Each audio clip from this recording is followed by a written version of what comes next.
जय हिंद आप सभी को। देखिए हम लोग ये चैप्टर 10 देख रहे थे, पर्वत पठार और मैदान। इसमें हम लोग पिछले वाले वीडियो में 1 से लेकर इसमें हम लोग 29 तक प्रश्न यहाँ तक कंप्लीट कर लिए हैं। अब इससे आगे क्वेश्चन हम लोग करने वाले हैं इस वीडियो में। और देखिए इससे जो पीछे वाला वीडियो है उसमें हम लोग 1 से लेकर 9 तक चैप्टर का ऑब्जेक्टिव कंप्लीट कर लिए हैं। ये चैप्टर 10 चल रहा है। तो देखिए यहाँ पर आपको काफ़ी ज़्यादा इंपॉर्टेंट सेशन चलाया जा रहा है जीके का। आप लोग पता है कि जीके जो है हर एग्जाम में आता है। जीके प्रश्न आपको हर एग्जाम में पूछा जाता है। तो आप कोई भी एग्जाम की तैयारी करते होंगे तो आप लोग इस चैनल को सब्सक्राइब और वीडियो को लाइक ज़रूर कीजिएगा, क्योंकि यहाँ पर आपको जीके का सेशन बिल्कुल फ्री में चल रहा है, वो भी चैप्टर वाइज अभी चलाया जा रहा है। अभी देखिए अभी भूगोल चल रहा है, ये ख़त्म होगा, उसके बाद चलेगा इतिहास हिस्ट्री। ठीक है, तो अभी भूगोल चल रहा है। भूगोल में 10 चैप्टर तक आपका कंप्लीट आज हो जाएगा। ठीक है, तो इसलिए आप लोग इस चैनल से ज़रूर जुड़िएगा, सब्सक्राइब कीजिएगा, बेल आइकन को जरूर दबाइएगा, वीडियो को भी लाइक कर लीजिएगा। आप लोग कमेंट में ज़रूर बताइएगा। अगर आप लोगों को पीडीएफ चाहिए तो कमेंट में बता सकते हैं, और आपको कोई भी सब्जेक्ट का ऑब्जेक्टिव चाहिए इंपॉर्टेंट तो फिर भी आप लोग कमेंट में बता सकते हैं। इस वीडियो में आप लोग शुरू से अंत तक बने रहिएगा। देखिए हम लोग एक पीछे वाला जो वीडियो है 29 नंबर प्रश्न तक कंप्लीट कर लिए हैं। इस वीडियो में हम लोग 30 नंबर क्वेश्चन से चलेंगे आगे। तो देखिए यहाँ पर प्रश्न दिया है 30 नंबर क्वेश्चन। निम्न में से कौन सी पर्वत श्रृंखला विश्व में सबसे बड़ी है? निम्न में कौन सी पर्वत श्रृंखला विश्व में सबसे बड़ी है?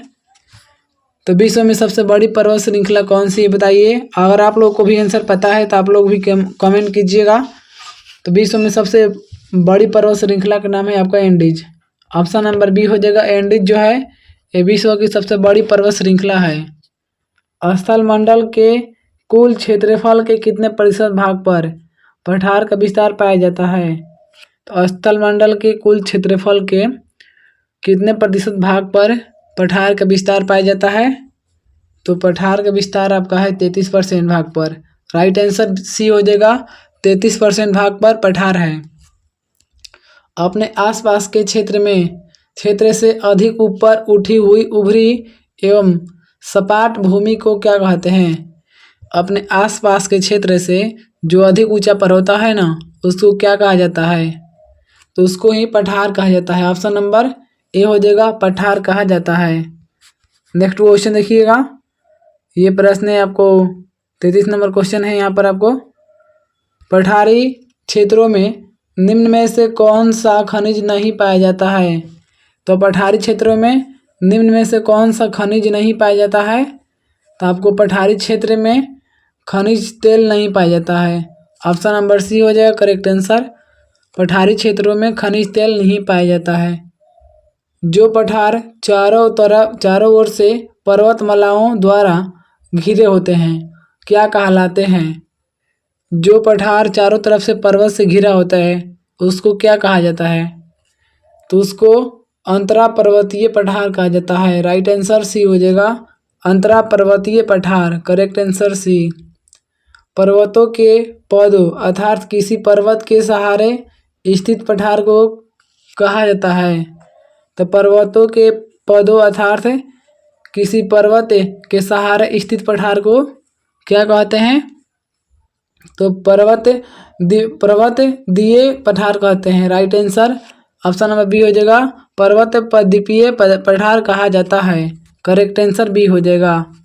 नेक्स्ट क्वेश्चन देखिए, निम्न में से किस पठार को अंतर पर्वतीय पठार की श्रेणी में नहीं रखा जाता है? अंतर पर्वतीय पठार की श्रेणी में नहीं रखा जाता है किसको? तो छोटा नागपुर पठार को।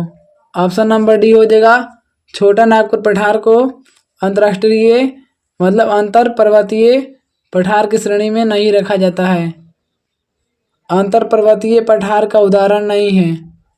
अंतर पर्वतीय पठार का उदाहरण नहीं है तो पेटागोनिया का पठार, पेटागोनिया पठार जो है ये अंतर पर्वतीय पठार का उदाहरण नहीं है। जबकि तिब्बत का पठार, कोलंबिया का पठार और बोलीविया का पठार ये तीनों आपका अंतर पर्वतीय पठार का उदाहरण है। लेकिन पेटागोनिया का जो पठार है ये आपका अंतर पर्वतीय पठार का उदाहरण नहीं है। Option number correct answer C हो जाएगा। निम्नलिखित में से कौन एक पर्वत प्रदीपीय पठार है? तो कौन एक पर्वत प्रदीपीय पठार है? तो right answer option number B हो जाएगा, पेटागोनिया का पठार। ऑप्शन नंबर बी, पेटागोनिया का पठार पर्वत प्रदीपीय पठार है। ऑप्शन नंबर बी हो जाएगा करेक्ट आंसर। नेक्स्ट क्वेश्चन देखिए आपका एग्जाम के लिए, कॉम्पिटिटिव एग्जाम के लिए आपका ये सब बहुत बेहद इम्पोर्टेंट क्वेश्चन है। आप लोग इस चैनल से जुड़कर और जितना ज़्यादा हो सके आप लोग जीके क्वेश्चन कीजिए। चैप्टर वाइज चलाया जा रहा है, ये ना कि आपको इधर से एक क्वेश्चन करा दिए उधर से क्वेश्चन करा दिए, ऐसे यहाँ पर नहीं चल रहा है। यहाँ पर आपको चैप्टर वाइज और भी सब्जेक्ट वाइज और सब्जेक्ट के चैप्टर वाइज ऑब्जेक्टिव कराया जा रहा है। तो आप लोगों को अगर एग्जाम में कहीं से ही प्रश्न आ जाए तो आप उसको फोड़ दीजिएगा, ठीक है। मेसेटा का पठार निम्न में से किस देश में स्थित है? तो जो मेसेटा का पठार है कौन सा देश में है?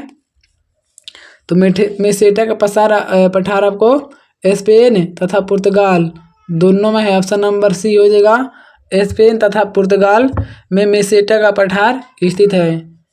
टेलीग्राफिक पठार निम्न में से कहाँ स्थित है? तो टेलीग्राफिक पठार जो है ये उत्तरी अटलांटिक महासागर में है। ऑप्शन नंबर सी हो जाएगा, टेलीग्राफिक पठार उत्तरी अटलांटिक महासागर में स्थित है। करेक्ट आंसर सी हो जाएगा। नेक्स्ट क्वेश्चन देखिए, विश्व का सबसे ऊंचा पठार कौन सा है? तो विश्व का सबसे ऊंचा पठार तिब्बत का पठार है। ऑप्शन नंबर बी हो जाएगा करेक्ट आंसर, विश्व का सबसे ऊंचा पठार तिब्बत का पठार है। पोटवार पठार निम्न में से किस देश में स्थित है? तो पोटवार पठार कौन से देश में है? तो पोटवार पठार आपका पाकिस्तान में है। ऑप्शन नंबर डी हो जाएगा, पोटवार पठार पाकिस्तान में स्थित है। लोयस पठार स्थित है, तो लोयस पठार आपका चीन में स्थित है। ऑप्शन नंबर सी हो जाएगा करेक्ट आंसर, लोयस पठार चीन में स्थित है। नेक्स्ट क्वेश्चन देखिए, यहाँ पर आपको सूची 1 से सूची 2 को मिलाना है। तो बताइए यहाँ पर आपको क्या राइट आंसर होगा। देखिए जो यहाँ पर दिया है, अनातोलिया का जो पठार है तुर्की में है, और अबिसिनिया का पठार इथियोपिया में है, मेसेटा का पठार स्पेन में, एशिया माइनर का पठार ईरान में है। इसके अनुसार right answer option number A हो जाएगा करेक्ट आंसर। आप लोग इसका स्क्रीनशॉट भी ले सकते हैं।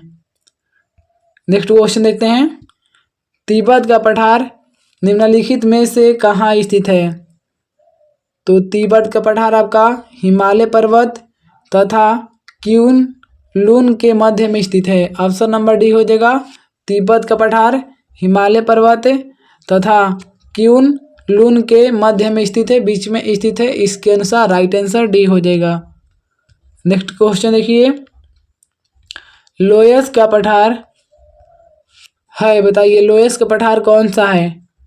तो लोयस का पठार आपको पवनकृत हो जाएगा। ऑप्शन नंबर सी हो जाएगा करेक्ट आंसर, लोयस का पठार पवनकृत है।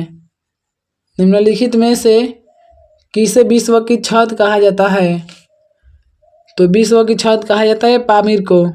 ऑप्शन नंबर डी हो जाएगा, विश्व की छत कहा जाता है पामीर को।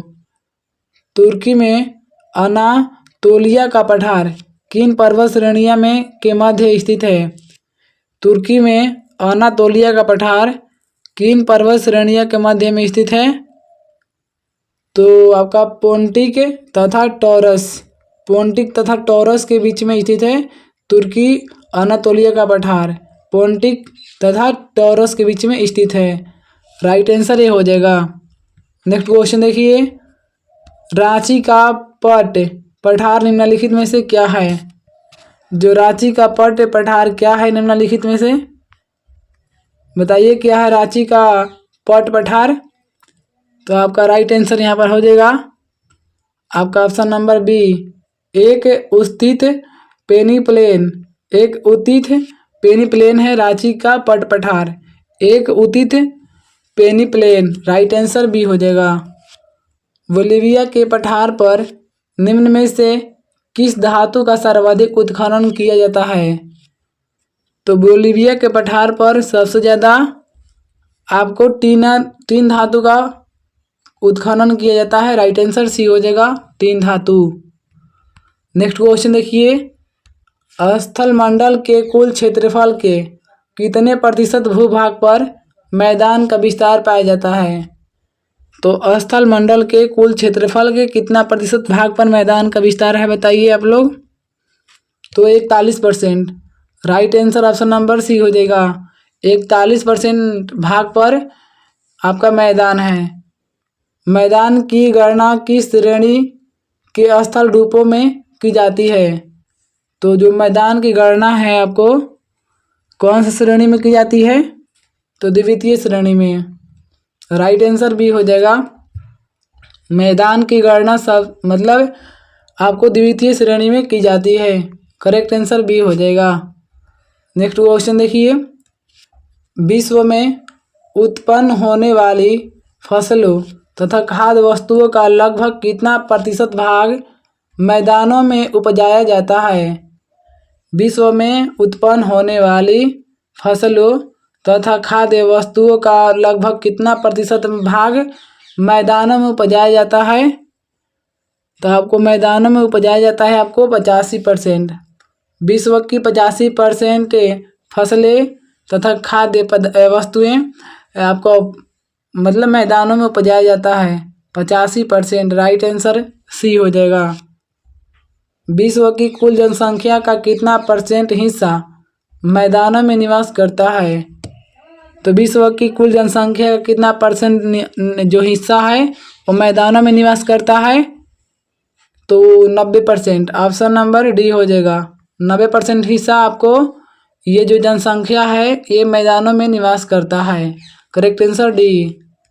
निम्नलिखित में से किस स्थल रूप को सभ्यता का पालना कहा जाता है? सभ्यता का पालना किसको कहा जाता है?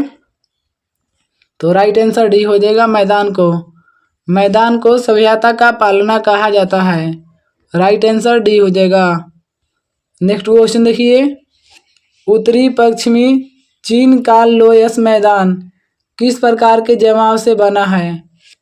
तो उत्तरी पश्चिमी चीन का जो लोयस मैदान है वो किस प्रकार के जमाव से बना है? तो उस जमाव का आपका नाम है कांप मिट्टी के जमाव से। ऑप्शन नंबर सी हो जाएगा, कांप मिट्टी के जमाव से उत्तरी पश्चिमी चीन का लोयस मैदान बना है। पवन अपर्दित मैदान में यत्र तत्र पाए जाने वाले प्रतिरोधी चट्टानों के अवशेष टीलों को क्या कहा जाता है?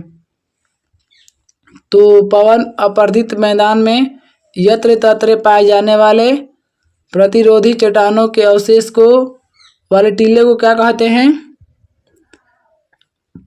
तो टीलों को कहा जाता है आपका इंसेलबर्ग। राइट आंसर भी हो जाएगा, इंसेलबर्ग। कास्ट मैदानों में यत्र तत्र स्थित अवशिष्ट टीलों को क्या कहा जाता है? तो कास्ट मैदानों में यत्र तत्र स्थित अवशिष्ट टीलों को क्या कहा जाता है? तो ह्यूमस कहा जाता है, ह्यूमस। ऑप्शन नंबर सी हो जाएगा, ह्यूमस। नेक्स्ट क्वेश्चन देखिए, नदी अपरक्षित मैदान अथवा संप्रदाय मैदान में यत्र तत्र पाए जाने वाले प्रतिरोधी चट्टानों के अवशेष को क्या कहा जाता है? यत्र तत्र पाए जाने वाले प्रतिरोधी चट्टानों के अवशेष को क्या कहते हैं? तो उसको मोनेड नॉक कहा जाता है। राइट आंसर ये हो जाएगा, मोनेड नॉक। संप्रदाय मैदान का निर्माण किस प्रक्रिया द्वारा होता है? संप्रदाय मैदान का निर्माण किस क्रिया के द्वारा होता है? तो नदी के द्वारा। ऑप्शन नंबर डी हो जाएगा, नदी के द्वारा संप्रदाय मैदान का निर्माण होता है। पेडी प्लेन मैदान का निर्माण किस क्रिया द्वारा होता है? तो पेडी प्लेन का निर्माण जो है वो आपका पवन के द्वारा होता है। राइट आंसर बी हो जाएगा, पवन के द्वारा पेडी प्लेन मैदान का निर्माण होता है। नेक्स्ट क्वेश्चन देखिए, निम्नलिखित में से किस देश में लोयस के मैदान नहीं पाए जाते हैं। तो लोयस के मैदान नहीं पाए जाते हैं आपको कौन सा ऐसा देश है बताइए आप लोग। उस देश का नाम है कंबोडिया। राइट आंसर डी हो जाएगा। कंबोडिया में लोयस के मैदान नहीं पाए जाते हैं। निम्नलिखित पर्वतों में से कौन सा जर्मनी में अवस्थित है बताइए। कौन सा पर्वत जर्मनी में स्थित है। तो आपका ब्लैक फॉरेस्ट जर्मनी में स्थित है। करेक्ट आंसर ये हो जाएगा। जर्मनी में आपका ब्लैक फॉरेस्ट स्थित है। पेनाइन यानी कि पेनाइन कहाँ है यूरोप में। अपलेशियन ये अमेरिका में और अरावली भारत में। ये सब किसका उदाहरण है। ये तीनों पर्वत जो है आपका ये आपका किसका उदाहरण है बताइए। तो ये आपका उदाहरण हो जाएगा पुरानी पर्वत श्रृंखला। ये सब पेनाइन और अपलेशियन अरावली ये सब पुरानी पर्वत श्रृंखला है। ऑप्शन नंबर बी हो जाएगा। नेक्स्ट क्वेश्चन देखिए। निम्नलिखित पर्वतों में से कौन राइन नदी के किनारे अवस्थित है। तो राइन नदी किनारे कौन सा स्थित है बताइए। ब्लैक फॉरेस्ट ये आपका राइन नदी के तट पर स्थित है। करेक्ट आंसर डी हो जाएगा। नेक्स्ट क्वेश्चन देखते हैं। देखिए यहाँ पर नेक्स्ट क्वेश्चन दिया है। अगर आप तक वीडियो को लाइक नहीं किए हैं तो वीडियो को लाइक कर लीजिएगा। देखिए ये क्लास बिल्कुल फ्री चल रहा है। आपका एक भी पैसा नहीं लग रहा है इसलिए आपको लाइक करने में भी एक भी पैसा नहीं लगेगा। आप लोग लाइक भी कर दीजिए किए और सब्सक्राइब भी कर लीजिए क्योंकि सब्सक्राइब करने में भी एक पैसा नहीं लगेगा। ये सब बिल्कुल फ्री सेवा है। आप लोग ये सब कर सकते हैं अपने लाइफ को आगे बढ़ाने के लिए। पर्वतों के उन प्राकृतिक अंतरालों को क्या कहा जाता है जो मार्ग बन जाते हैं। तो पर्वतों के उन प्राकृतिक अंतरालों को क्या कहा जाता है जो मार्ग बन जाते हैं। तो उन अंतरालों को दर्रा कहा जाता है। पर्वतों के उन प्राकृतिक अंतरालों को हम लोग दर्रा कहते हैं जो मार्ग बन जाते हैं। ऑप्शन नंबर डी हो जाएगा। कौन सा सबसे ऊंचा पर्वत है बताइए। सबसे ऊंचा पर्वत का नाम है आपको mount Everest. Option number A हो जाएगा। ये सबसे ऊंचा पर्वत है माउंट एवरेस्ट। एंडीज पर्वत श्रृंखला किस महाद्वीप में स्थित है। तो एंडीज पर्वत श्रृंखला दक्षिण अमेरिका में है। राइट आंसर डी हो जाएगा। दक्षिण अमेरिका में एंडीज पर्वत स्थित है। नेक्स्ट क्वेश्चन देखिए। निम्नलिखित में से कौन सा नवीन वलित पर्वत नहीं है। तो नवीन वलित पर्वत नहीं है आपका सियरा नेवादा ये आपका नवीन वलित पर्वत नहीं है। जबकि रॉकी हिमालय आल्प्स ये सभी के सभी नवीन वलित पर्वत है। लेकिन सियरा नेवादा जो है ये आपका नवीन वलित पर्वत नहीं है। राइट आंसर ये हो जाएगा। निम्नलिखित में से किसे श्वेत पर्वत के नाम से भी जाना जाता है। तो श्वेत पर्वत के नाम से धवलागिरी को जानते हैं। ऑप्शन नंबर डी हो जाएगा। श्वेत पर्वत के नाम से धवलागिरी को जाना जाता है। निम्नलिखित में से कौन सा वलित पर्वत का एक प्रकार नहीं है। तो वलित पर्वत का एक प्रकार नहीं है आपका राइन घाटी। राइट आंसर ये हो जाएगा। राइन घाटी आपका वलित पर्वत का एक प्रकार नहीं है। देखिए चैप्टर 10 भी यहाँ पर आपको कंप्लीट हुआ। ये सब हम लोग इम्पोर्टेंट क्वेश्चन कर लिए। अगली वीडियो में हम लोग 11 चैप्टर देखेंगे। 11 चैप्टर का ऑब्जेक्टिव करेंगे जो कि नाम आपका है वायुमंडल की संरचना। तो इसलिए आप लोग चैप्टर वाइज और आप सब्जेक्ट वाइज ऑब्जेक्टिव क्वेश्चन करते हैं। आप किसी भी एग्जाम को फोड़ दीजिएगा। इसलिए आप लोग इस चैनल से जुड़िए और सभी के सभी सब्जेक्ट का चैप्टर वाइज ऑब्जेक्टिव क्वेश्चन कीजिए। जीके आप लोग 100% कंप्लीट कीजिए। ठीक है। और कमेंट में ज़रूर बताइएगा कि आप लोगों को PDF चाहिए तो आप कमेंट कर सकते हैं। और ये बताइएगा कि आप लोगों को ये चैनल के वीडियो कैसे लगते हैं। ठीक है। चलिए ये वीडियो यहीं तक समाप्त होता है। आप लोग चैनल से जुड़ जाइएगा। आप सभी को वीडियो देखने के लिए बहुत बहुत धन्यवाद।